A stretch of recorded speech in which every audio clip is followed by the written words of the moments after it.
I'm one of the kind of founding partners of Byte London. We launched the business in January. So prior to that, I was a kind of chief strategy officer of a social media agency and have worked in various kind of digital and advertising agencies. Byte London is a marketing technology agency. And what we do is we primarily focus on data. So we look at social data and clients, organizations, customer data. And we'd get deep into the kind of analytics around that data. And then we help those businesses, those organizations, develop their social data strategy, as well as the kind of broadening out into social media strategy, but we really, really focus down into the data.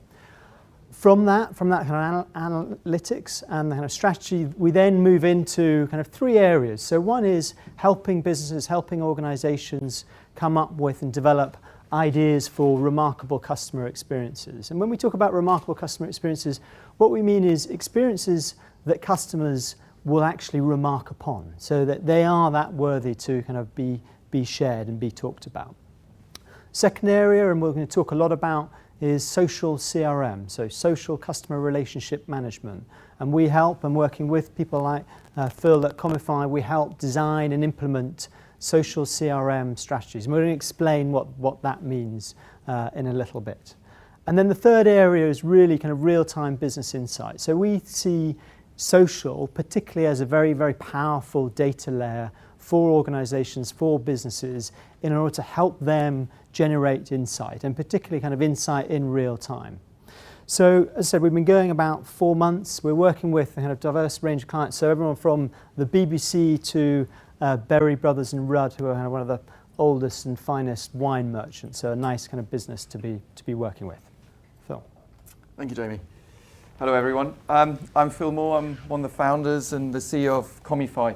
And we basically pick up, as Jamie said, where they kind of leave off.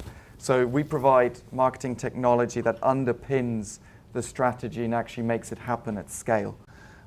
So we're experts in delivering engagement, and very importantly, conversion and long-term ROI. So we're always looking at a long-term strategy and how you can use the data to actually drive a profitable outcome for your organization.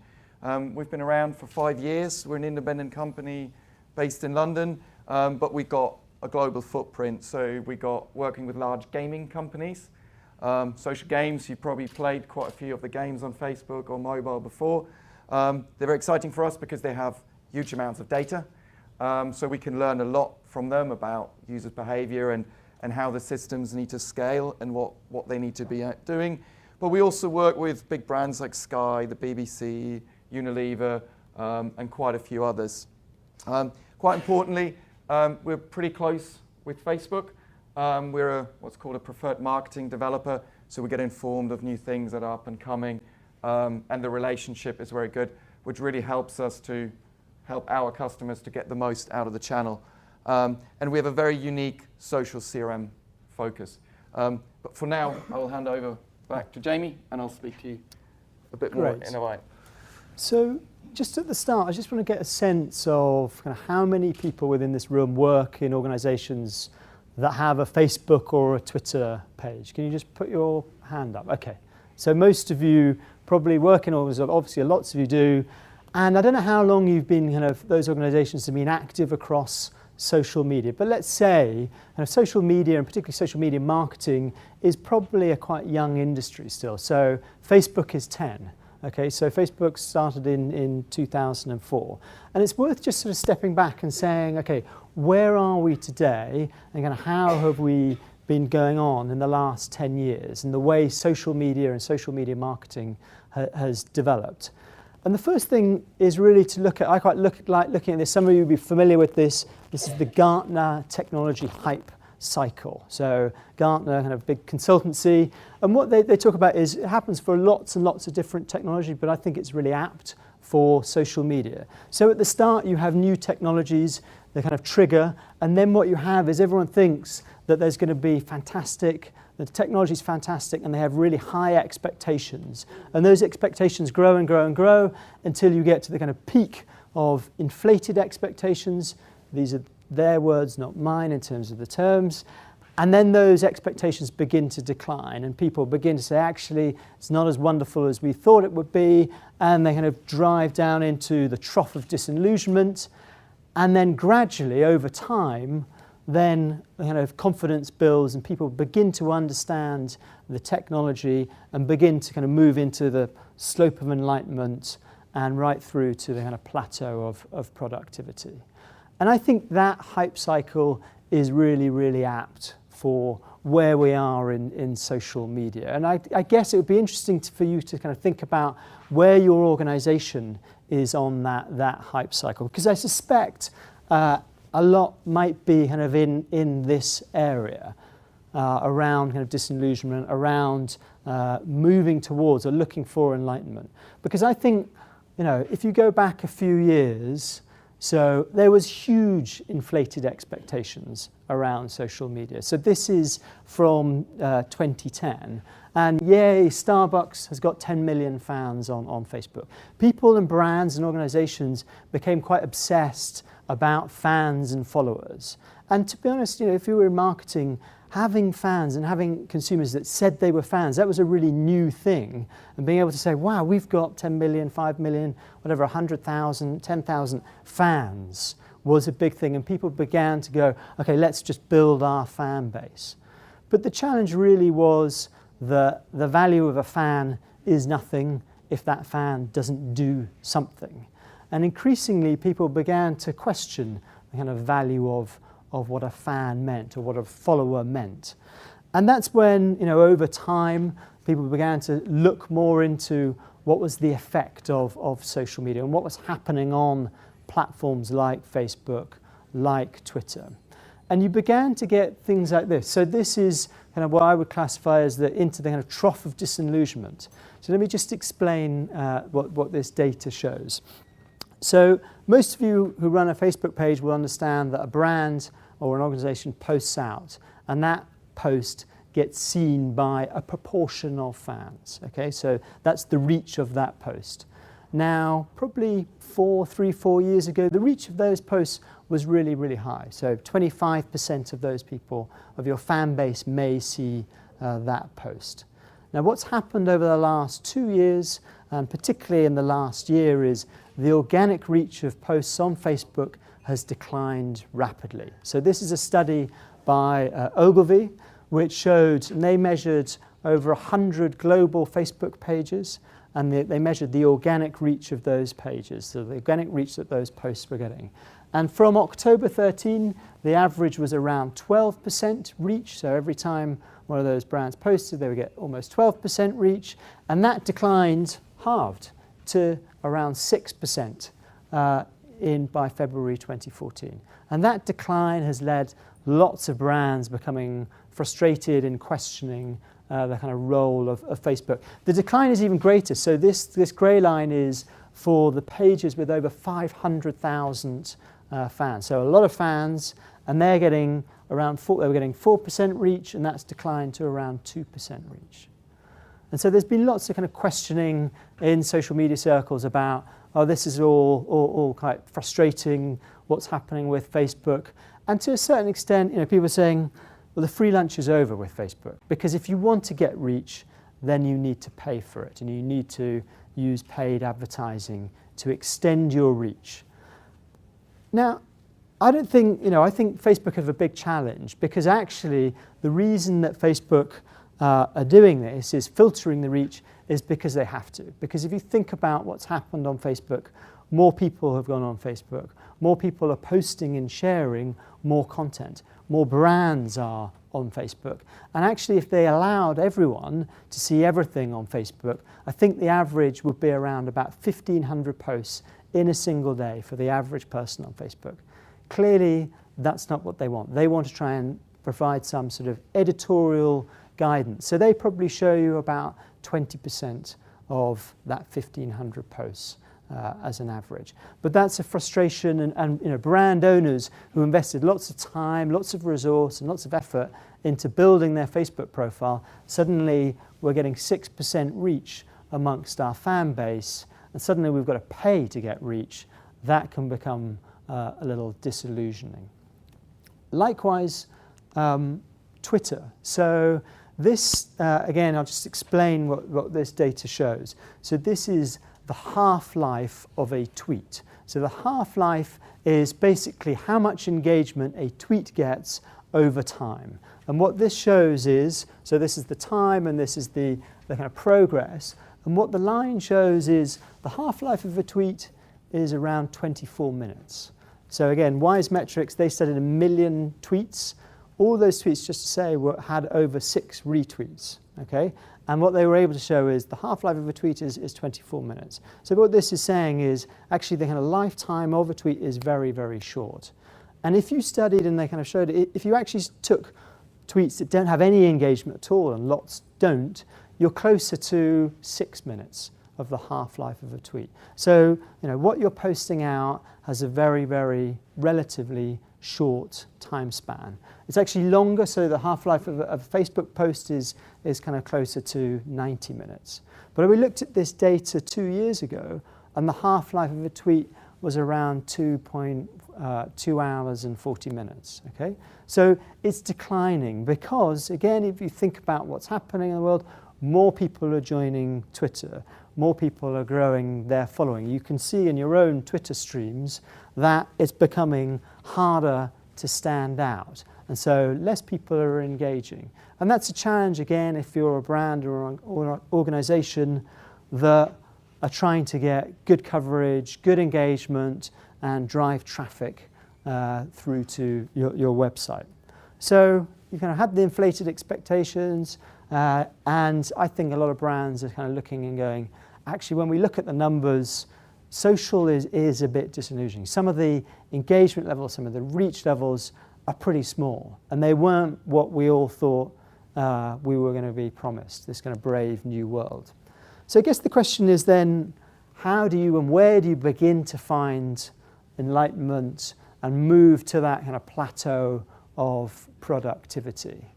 And no surprises, we think actually data. Okay, data is really, really important. We sort of encourage businesses and organizations to move from seeing social as a bit of an art, often run by graduates or the youngest people, to much more kind of scientific. And by looking at the data, we think you can begin to answer some of the questions that organizations should be answering. And I guess those questions in the early days, it was, we need to do social. We would get called up, a lot of people, the CEO says, we need to do social. Okay, why? And then they would do social for a bit, and then it's, we've suddenly seen we need to fix social. What's our social strategy?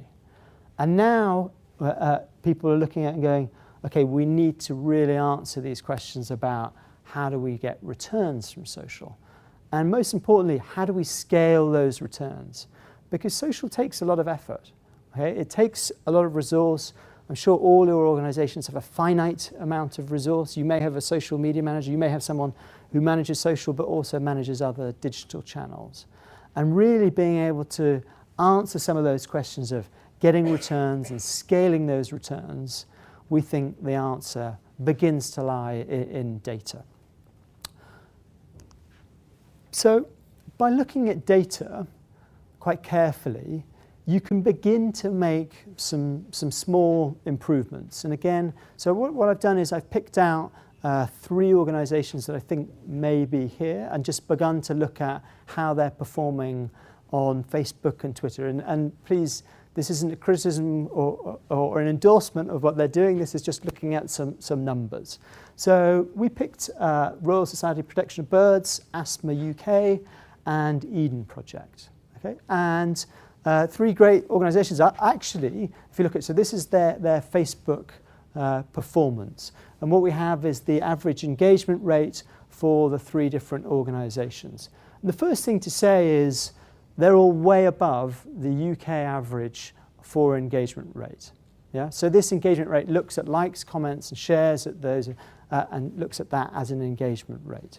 And all those 3 organizations are way above, and that's fantastic news.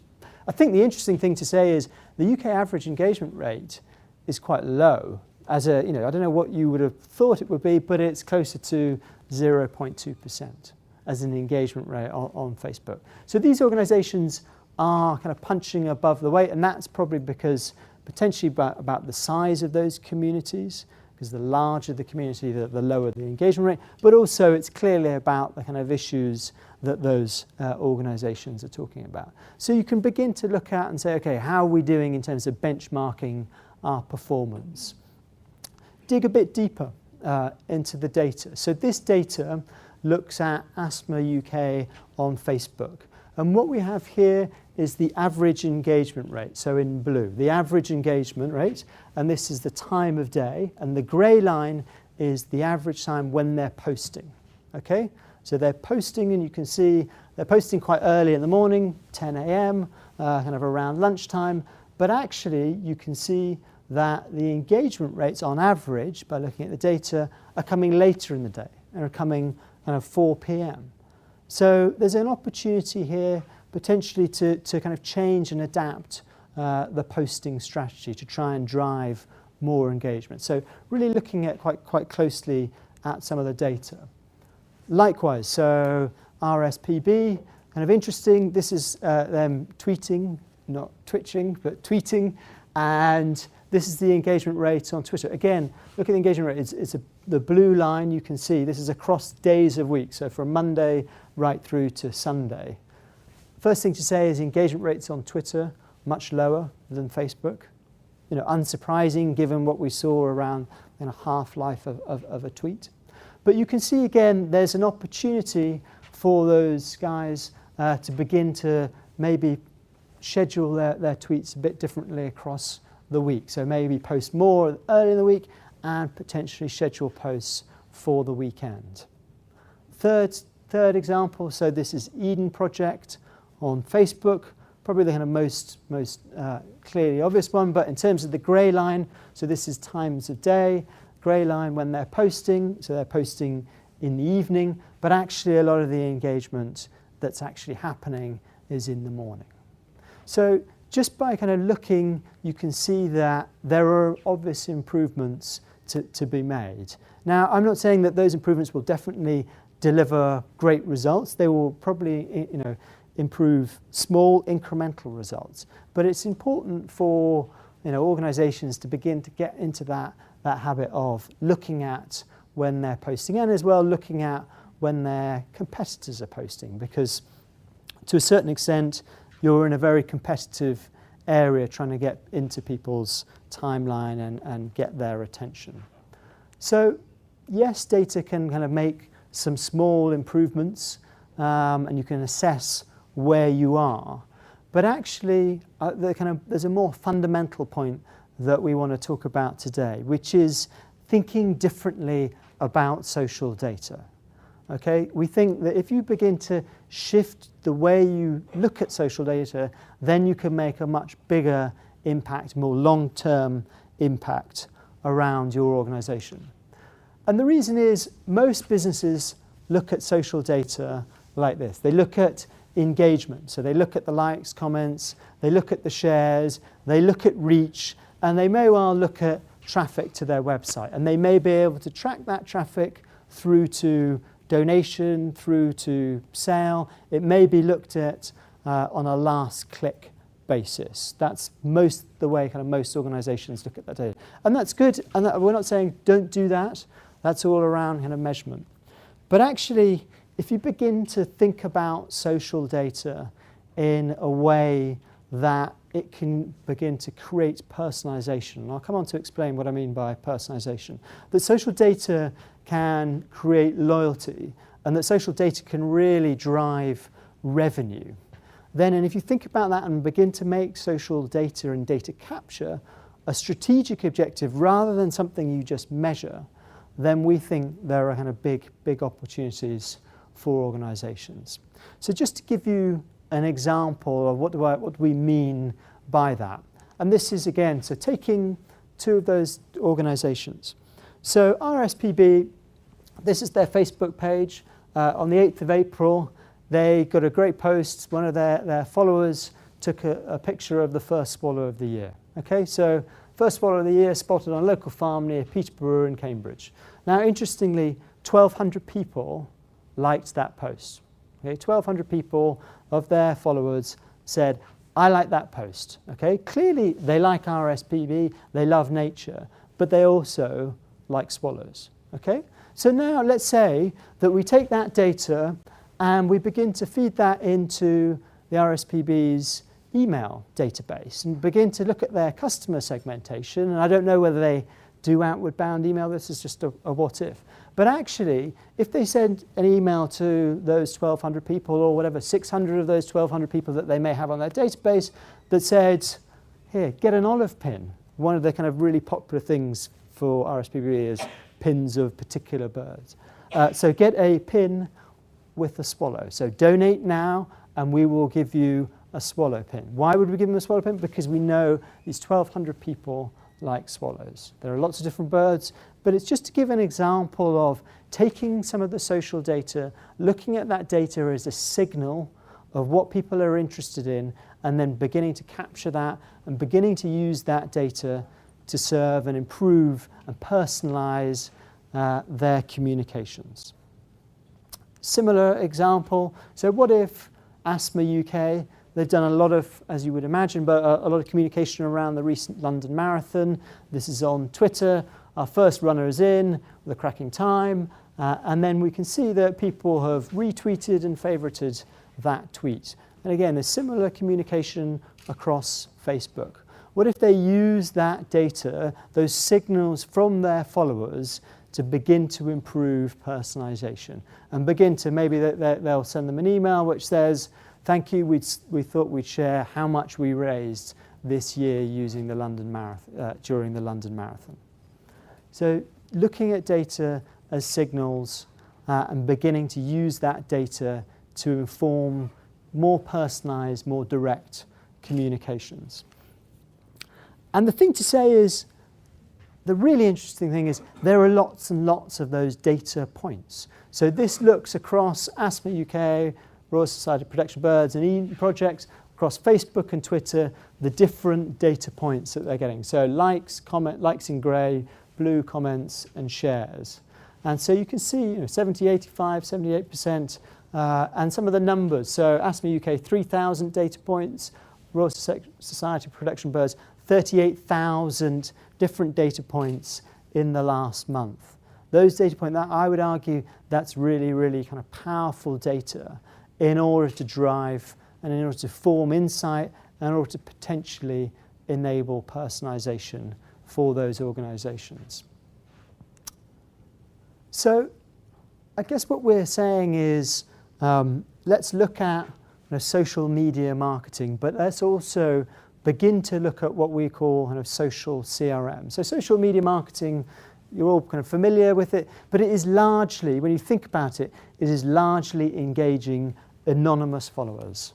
You don't currently know who your followers are, okay? You don't know them at an individual level, and you don't know whether they're people who came in on the Facebook competition or whether they're high-value people who donate consistently or whether they're advocates or influencers. And social CRM, so social customer relationship management, begins to and really focuses on understanding and segmenting your followers and turning them from anonymous followers to identifiable, segmented individuals. So understanding whether they're customers or prospects, understanding whether they're influencers, they may be detractors, they may be advocates, but really beginning to segment that group.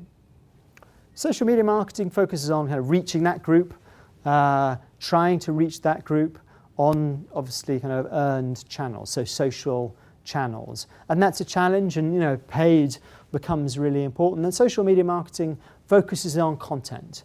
And rightly so. I'm not saying forget about content. Content is really, really important. But it focuses on content rather than thinking, and it kind of the end often is, let's create a piece of content, let's get some engagement, and then our job is done. Maybe we'll measure that, but our job is done. Whereas social CRM looks at identifying, segmenting, and looks at going beyond just the earned channels, so just social channels, but looks at beginning to have direct relationships through owned channels, and that could be your website, that could be email, but also through earned channels. And maybe, and what Phil's going to talk about is particularly how you begin to personalize and deliver more direct communication in social. And essentially, social CRM is much more focused on loyalty marketing. It's a long-term relationship piece because we understand who we're talking to. And we think there's a huge kind of ability to generate more value from social. And I guess the key to a lot of what we're talking about is identity. It is that shift from, okay, we've got a bunch of anonymous followers, we're trying to reach them, to we know who these people are. And not in a spooky way.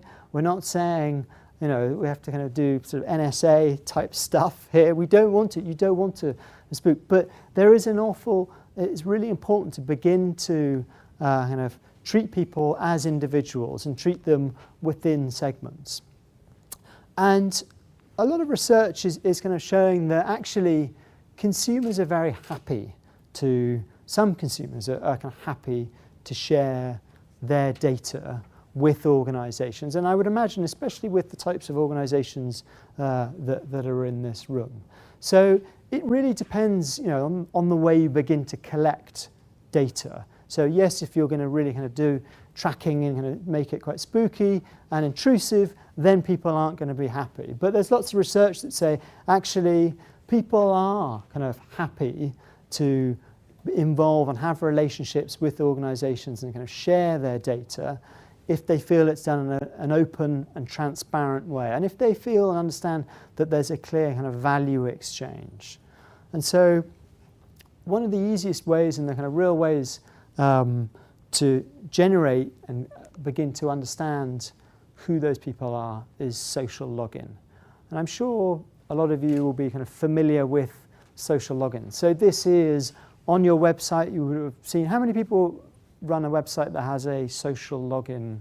Okay, so a few of you. So you would have seen this. This is login with Facebook, login with Twitter in order to register with this website or shop or donate.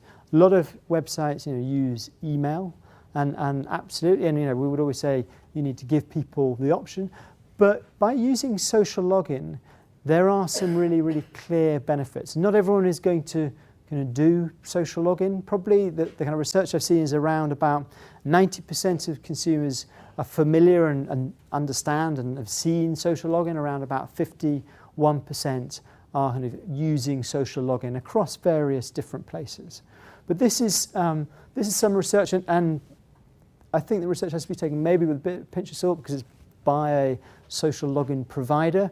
But social login definitely kind of helps in terms of registration and the whole password issue. I mean, you can see, you know, consumers constantly being told to change their passwords, can't remember their passwords. So, by having social login, it can improve the kind of site registration process. It can improve the checkout process.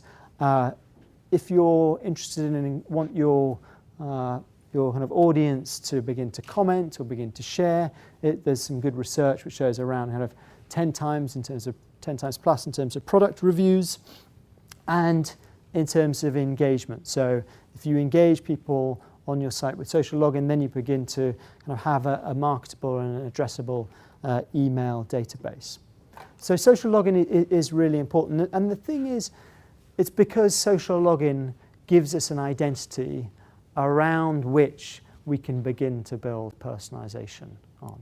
And that's why it is, you know, identity is the key. So if we understand and we begin to get kind of a greater understanding of that individual, then we can begin to deliver things like dynamic kind of on-site personalization. Why does everyone see, you know, on the best websites, you don't see what everyone else sees. You see what is tailored to you.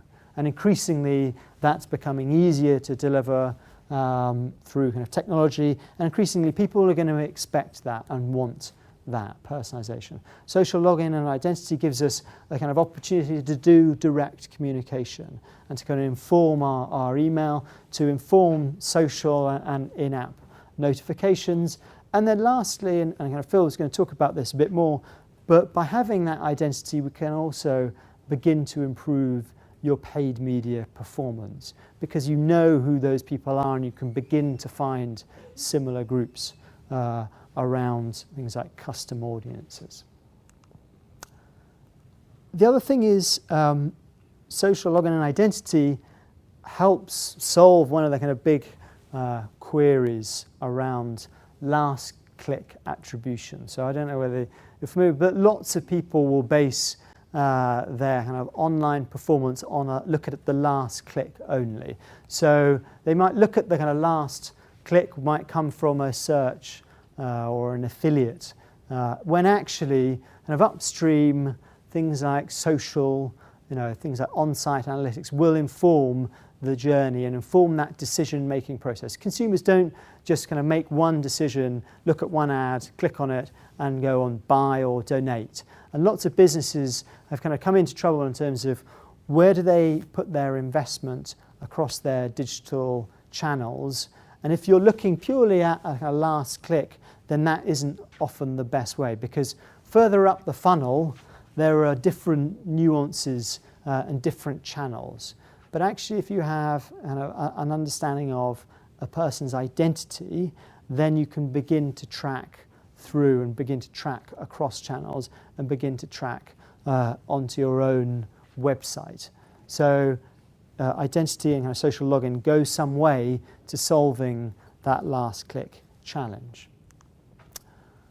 Clearly, to get people to log in, brands and organizations need to be really transparent. Often you may have encountered brands that are asking, you get to a page like this which says, register, and you look at it and you instantly kind of click off because, oh no, I don't want Channel 4 to post to my timeline. I don't want them to see all my friends. And so the way that it is done is really important. The way that organizations are beginning to be really clear. So for Channel 4, this application will be able to read tweets from your timeline, see who you follow. It will not be able to follow new people, update your profile, etc., etc. So you need to be really, really clear in terms of what you're looking at and what data as an organization you're accessing and what you're not going to do. And likewise, there needs to be some value exchange. Why would I do this? Consumers want ease, they want frictionless journeys. So it needs to be, that's where generating ideas and having powerful ideas to kind of make sure that value exchange is clear from the outset. So messaging and tone is important. That's slightly slipped off. So it's also to say across different social networks, the types and the of data that you can access using social login varies quite considerably. So this looks at everything from kind of Facebook, Twitter, through to kind of Google+, Yahoo, and you can see data like email name, birthday, age, gender, country, time zone, hometown. So in a way, different social networks have a different value for an organization in terms of the social data that they can provide. And probably the most valuable, the most useful is Facebook. So if you begin to kind of look at what data you can get from Facebook, because if you think about it, you think about your own social profile on Facebook, you've included lots of different things and there are lots of kind of clear data points around likes, interests, and behaviors on that. And so Phil's going to now talk about Facebook and how Comufy helps deliver social CRM on Facebook, and then we can have some questions at the end. Thank you. Thank you, Jamie. So I think Jamie set the scene very well with good examples and quite a lot about the strategy. What I'm trying to do now is to bring it alive a little bit more and actually walk you through how that can actually happen with your own pages and all of your sort of social properties. Why Facebook? Facebook offers all the main components you actually need to make this happen and to bring this alive. So Facebook ads are great for acquisition. We've got engagement and retention tools. So you've got the fan pages Jamie talked about. But then it goes much further. You can send notifications, so you can start doing a one-to-one communication not just broadcasting out anymore. The social graph, the social data Jamie mentioned, is extremely rich and very powerful if you use it in the right way. And then with Facebook, you can go all the way to conversion. So you could even purchase within channel and understand what people are spending. So it really gives us all the components we need to actually deliver an ROI from the channel. So for you to get a real return, that's not just a one-time blip, but actually delivers returns over a longer period of time.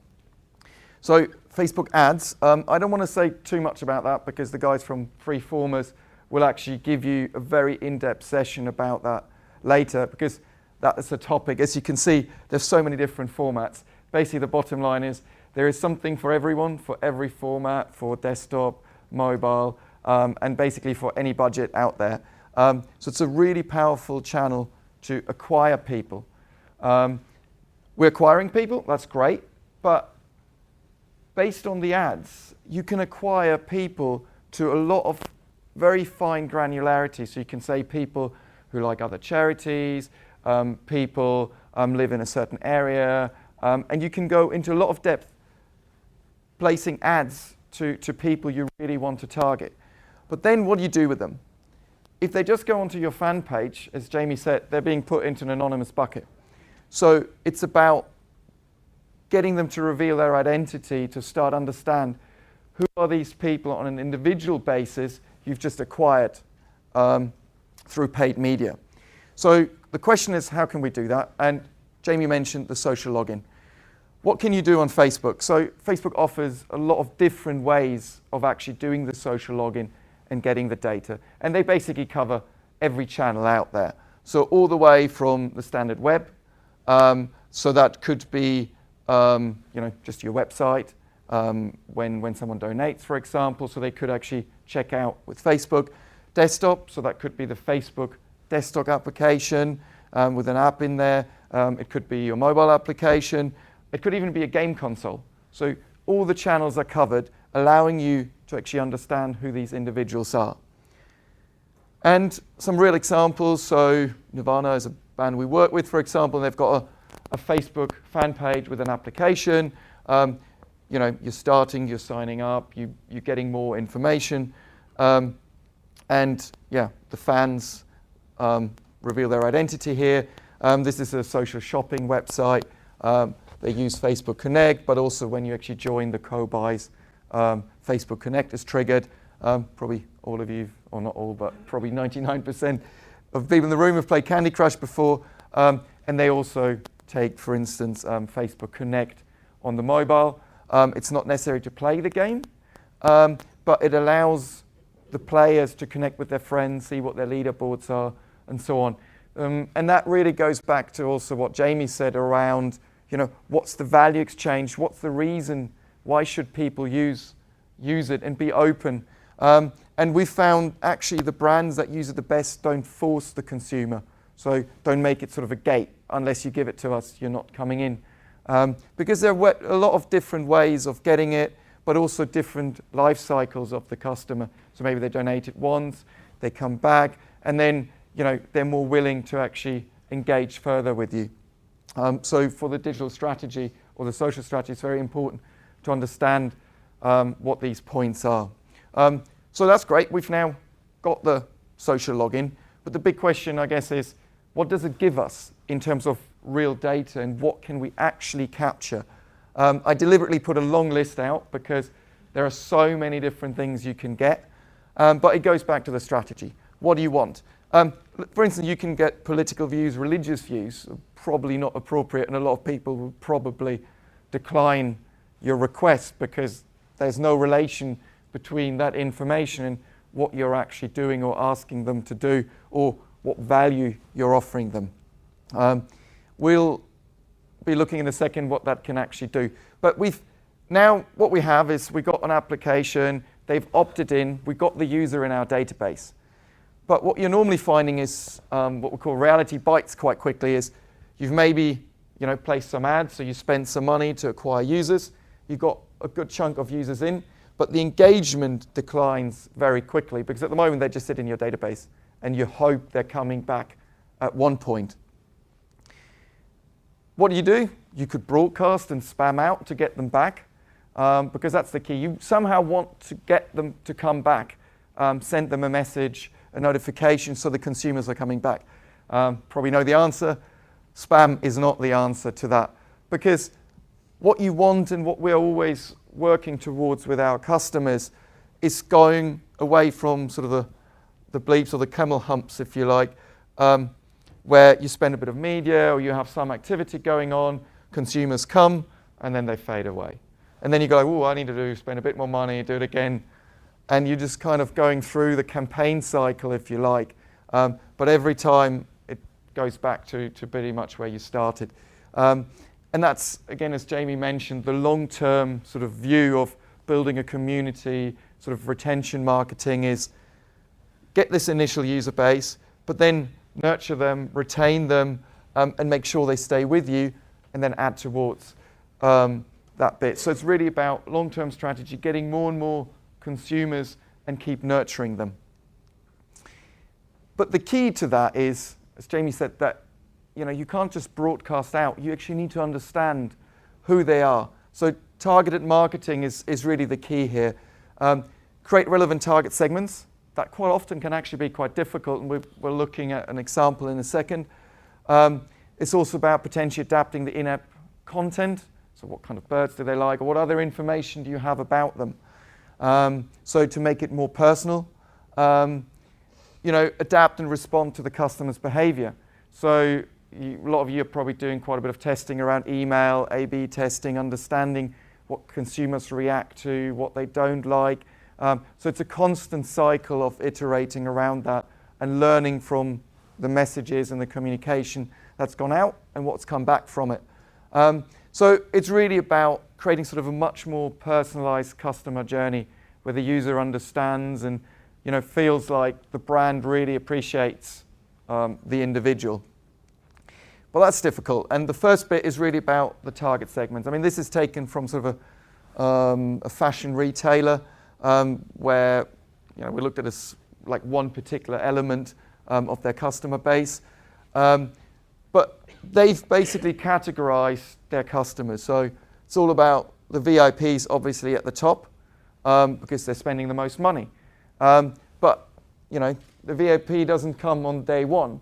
It's a long process to get them from the bottom where it's just a one-off buyer or someone who's just signed up to work them, and kind of get them to move up.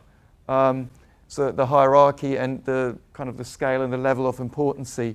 And what we normally do with our customers, we actually look at that in quite a lot of detail. So we start at, the newcomers, how do they get, treated when they arrive? How do we understand the people who come back? And who are the people that actually convert, donate, and actually have sort of repeat donations or repeat visits where they actually spend money with the organization? And the question, I guess, is what data can help you with that? And with Facebook, what we feel is, for you, probably a very good data source are all the likes. So we said, likes are great for engagement and seeing if people like your posts, but it's also a great source when you combine it with a login to actually understand what they're liking, not just on your page, but also the pages around you. So potentially some competitors, I guess, and we've got Team GB, Cancer Research. I think you can't see that too well. But we listed a lot of the charities just by going into the category of non-for-profit organizations. And that's already pre-categorized by Facebook. So you can look into that and see, right, my customer base, are they all, generally supporting charities, or are they not? I mean, this is a completely different data set. But here we got 7,400 people support charities and 44,000 don't within that data set. If you actually do that, it's probably a lot higher, but you also understand what other areas are they interested in. But not just that. I mean, you can really understand, what movies do they like? Where do they like to travel to? Are they more about the winter holidays, summer holidays? What companies do they like? TV shows? What food do they eat? What music do they listen to? So you can really start building a very good picture of who your customers are, and how you can personalize communication. So someone's really into music, and you've got some content around that, it's obviously a great way to engage with them. So it's a great data source, and it's not abstract, because Facebook actually gives you the structure, and with Comufy we can actually help you to understand that and actually make use of the data. So likes are great, but then there are other things, for instance, around where do they live. So you might have promotions about certain areas and things going on. We can literally drill into individual sort of village level if we want to, but you can see in this data set that people are really into charities, are quite a lot around London, and then, as you would expect, sort of Manchester, Liverpool, more up north. So you can really start understanding where are these people based, and can also use that to run promotions. We can do other things like demographics. So is it a male, female bias? And how to look at that data set, it's pretty much split 50-50. But that also helps you to then personalize. But it's a really good way, based on the data, to really start building segments very, very quickly. And the segments are great, but it's about, as we said, having a user journey. So not just understand who the customers are, but that's a really important first step, but also then take them through a journey. And the most low-hanging fruit, and the key one, is the welcome messages. So they sign up. What's the first communication that goes out? You probably all do that with welcome email newsletters and so on. But that's the same in social. What do they see when they get the first sort of message from you asking them to come back? Is there something compelling? Why should they return? And then the next ones are equally important, but potentially a bit more challenging from a marketing perspective, because you can then start to branch out based on what they've done, what their behavior is. So we call that like a drip campaign, or marketers do. So you're feeding in messages, campaigns at different stages of the life cycle of an individual. So that could be after 5 days, but they could be regular messages, or if you have any promotions, they can really all start feeding in. So welcome is important, and once you've done the welcome, it really goes more into sort of reactivation to get them constantly coming back. And then going forward, you can be even more sophisticated to look at people who donated, spend money. How can we re-engage them and get them come back on a regular basis? So it's really about building the strategy, and that's where, for instance, Jamie or marketeers have been around for a long time, can really help with.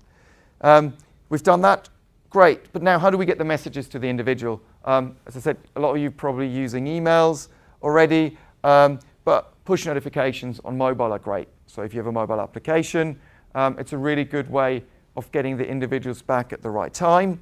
But also Facebook notifications are a really good way. So in Facebook, you've got your timeline, but you also got the little globe sort of at the top where there's like a really highly visible red little number that indicates that new notifications and messages are waiting for the individual.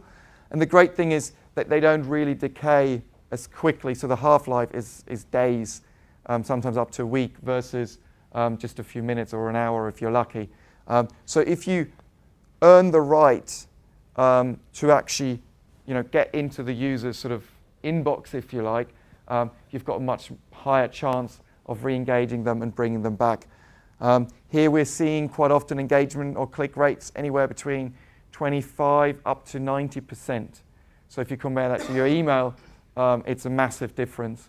Quite often companies work with got 2, 3, 5% email click-through rates if they're lucky. So a great way of getting the users back. So now we've collected the data, we know who the individuals are, we build a digital strategy that got different touch points, we're drip feeding messages, we're delivering them in highly effective channels. But now the question is, how does that all feed together? So as I said, we acquire the users here.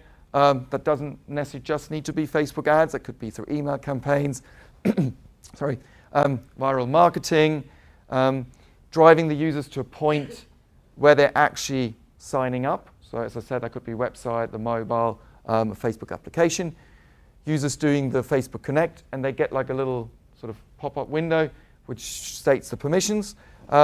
With Comufy, we're actually collecting that data and we're populating the social CRM system. And here, it's where we can store all the behavioral data of the individuals, but also their likes or any other information you can take. So, as I said, likes is an important one, but you can also take email address, other interests, who their friends are, where they live. So you can get quite a lot of rich data, which you can then use to personalize communication, send it to them, and then again, drive them to a piece of content where you've got something for them. From that content, you can track the conversion, but you can also have sharing. And that's what we find with our clients, sort of a massive difference to email. Yes, a lot of companies have like share widgets or like this in emails now. I don't know what your rates are, but the rates we've seen are very low of people actually using that because they're in a different channel. Whereas if they're in channel, they're much more likely to actually share that. And the great thing here is what they're doing, and it's a big difference from you posting, because you post a message onto your newsfeed, it comes from you as the brand. People share it, but it still comes from you as a brand. Whereas here, it actually can come from an individual. So one of your customers gets the notification, gets the content you want them to see, but then when they share it with their network, it actually comes from them. So they start to endorse your brand. It's not you sending messages anymore, but suddenly you've got your best advocates, because the guys giving you the permission are normally your best advocates, and they're now, broadcasting out on your behalf. So it becomes a lot more powerful, and you can track all of that. So that's the cycle within having the clients. But as Jamie mentioned earlier, and we're going to look into that in a second, you can also use that data to actually inform your ad spend and actually make the advertising a lot more cost effective. And how do you do that? By taking the data and then having a look, right, we've now exported our VIPs because they make us the most money, and we categorize them, we understand that. And Facebook allows you something with something called a lookalike audience to actually say, right, the people, my VIPs, are there other people that look the same or very similar within the Facebook environment? And Facebook then goes out and actually advertises to these people. So you're not just looking at sort of attributes you're setting yourself, but you actually get Facebook to do some pattern matching, if you like, for you by taking your categories and saying, right, find me people that look like this. So you can actually acquire people much more effectively. And yeah, acquisition cost goes down compared to what they'll be spending on the other end. I don't know if the Freeformer guys, if you will speak about that later, but it's, yeah, okay, good. Because it's a great tool to actually, use the data you've collected and put it to very good use when it comes to advertising. Great, so we've got the customers, they're communicating, they're coming back, they're really active. But as Jamie said, measurement is really key here. A lot of people always talk about it. So let's actually look at what we can measure and what we should measure and how that can actually help you. So ads tracking is very important, but most people don't actually track ads on an individual level. You can actually track ads all the way to install, so you start understanding from what ads, what people actually signed up. So you can then start measuring, right, this ad has cost me maybe £1.50 to acquire someone. What are they doing down the line? In-app tracking, so what are they doing when they're on the page, these individuals? Conversion tracking, how much are they spending? And as I said, you can turn your advocates into sort of people who broadcast on your behalf and get their friends involved, and you can track that as well. And it's a really good metric to start understanding that. Because as Jamie said, a lot of people talk about engagement, and I think in the industry it's very well understood how you can measure engagement. But you then also have advocates, people shouting about you, which is really good and very nice of them, but if they're not influential and no one listens to them, it's not really that useful. So key is to actually find the ones that are really influential and like to talk about you. So tracking on that end is very important as well. Maybe quite a lot going on here, but I thought I'll just take you through how the whole tracking bit can actually come together and how you can actually do that with technology reasonably easily. So from the ads, you can have tags, so understand this ad has driven a certain individual. because they're signing up, so they're revealing their identity. So we start understanding who are the people that landed on the page. That can be tracked in the social CRM. So we really start understanding the people on an individual level, but then when they like it, share it, send it to their friends, we understand that as well. So that can be tracked. So you start understanding what they're doing on your behalf. When you've got a call to action to donate, because you don't want to necessarily in the first instance build everything out on Facebook. It's a very long process, for example. You already have things built on the web. So instead of replicating that, you might want to send them out to a page you already have where they can donate and sign up. But again, you can just pass a simple tag, and a lot of companies are already using Google Analytics, Core Metrics, and a lot of other sort of web analytics packages. So social can actually be linked quite easily to all these measurements things you've got in place already. And from that, the social CRM can actually take the data out to say, right, we had this individual, it was handed over, what have they actually done? So the data can come back and you can quite easily segment and say, right, these individuals who like certain things, what have they done? Are they actually a spender within our system?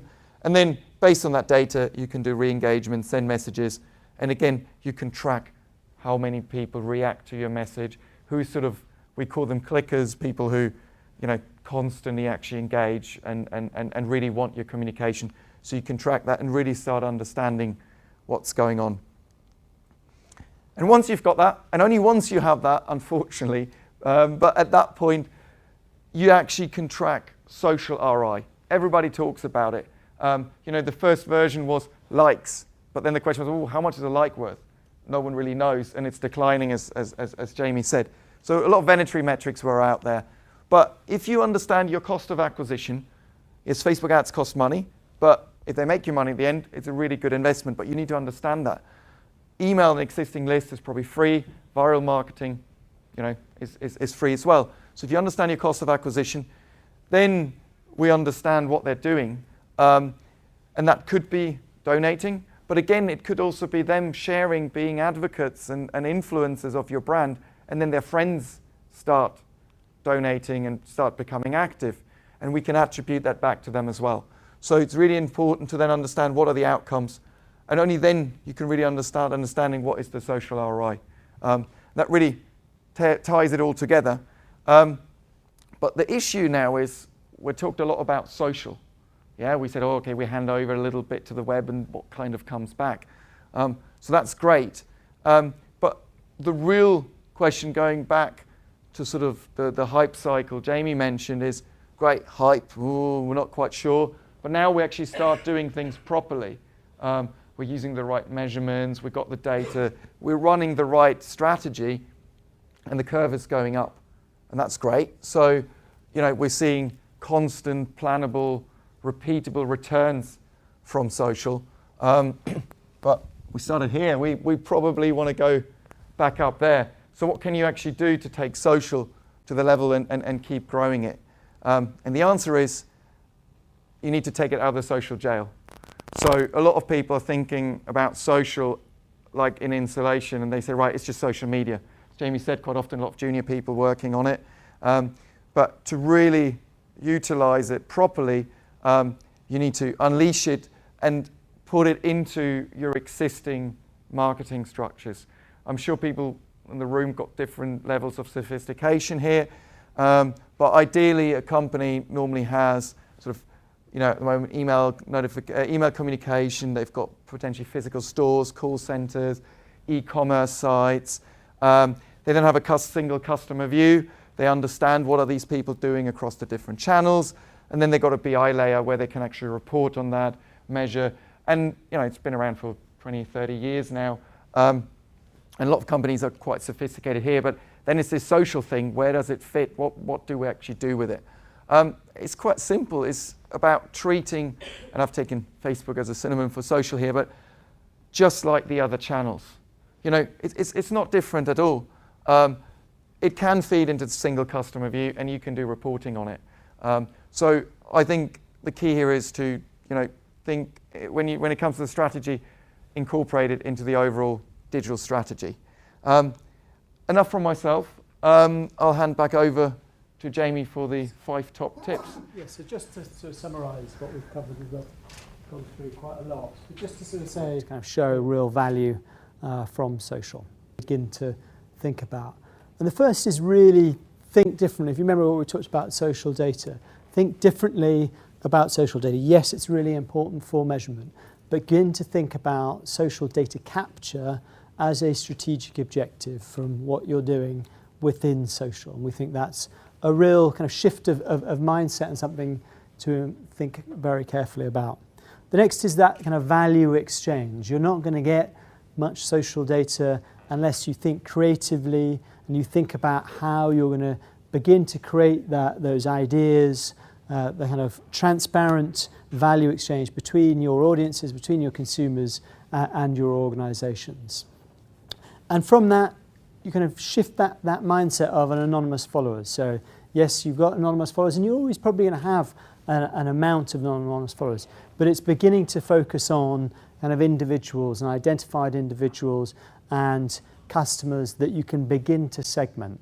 And really that kind of segmentation piece is important to understand who are the high value, who are the low value, who are the advocates, who are the influencers, and they'll all be kind of different.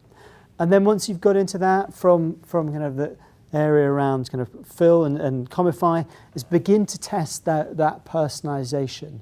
And the really important thing is testing that personalisation, so whether that's through Facebook notifications or in-app notifications, it's absolutely a test and learn process. It's very different from kind of email, it's very different from other channels communicating within those social channels. And certainly kind of what the work that Comufy do is you start with really, really small segments. And the nice thing is you get results really quickly and you can see what's working and what's not working. It's much more akin to search pay-per-click marketing in terms of the kind of the detail that you can get back. But it's a different way of doing things. You know, you wouldn't necessarily email a follower or a customer 5 times in 5 days. Well, in social and some of the notifications, you can do that because it's about creating and generating behaviour, because you're really targeted and you're personalised.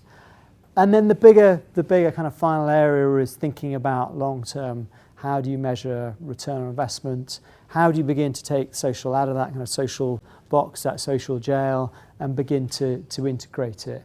But if it's, you know, if you're focusing on number 5 and doing some of the things before, then you absolutely will be able to kind of show real value from social.